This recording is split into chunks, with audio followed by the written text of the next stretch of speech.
بهذه الروح وبهذه المعاني النبيلة والقيم السامية، وعلى أنقام البرع والرقصات الشعبية، أحيا التجمع اليمني للإصلاح بمديريات قطاع ردع مهرجانا جماهيريا حاشد بمناسبة الذكرى الثانية لانطلاق الثورة الشبابية السلمية التي أطاحت برأس النظام الفاسد. كما أكد الأستاذ محمد ناصر الطهيف أمين المكتب التنفيذي للتجمع اليمني للإصلاح بمحافظة البيضاء أن الثورة التي أرادها الشباب سلمية وأرادها المخلوع حربا أهلية، فكان ما أراده الشباب.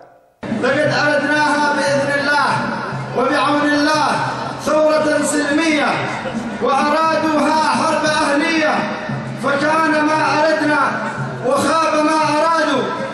تلك الأهداف التي رسمت لهذه الثورة، ومن ضمنها أن تكون ثورة سلمية، تحققت وبفضل الله. شباب الثورة الذين توافدوا على المهرجان من كل مديريات قطاع ردع طالبوا فخامة رئيس الجمهورية المشير عبد ربه منصور هادي وحكومة الوفاق الوطني باعتماد يوم 11 من فبراير يوما وطنيا وإجازة رسمية، كونه أعاد الاعتبار لثورتي سبتمبر وأكتوبر.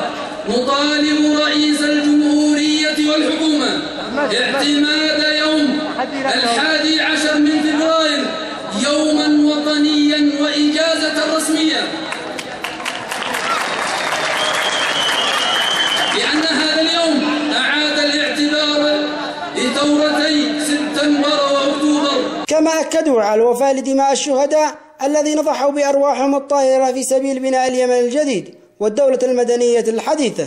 الجانب الرسمي والحكومي كان حاضرا وبقوة في هذه الاحتفالية الجماهيرية الحاشدة، حيث أكد الوكيل الدكتور سنان مقبل جرعون وكيل محافظة البيضاء لشؤون مديريات قطاع ردع أن الثورة التي اقتلعت رأس الفساد وزعيم الفاسدين لن يستعصي عليها اليوم فاسدا هنا أو هناك. أما قضية الفاسدين فسنزال، زال الكبير فلن يبقى فاسد صغير.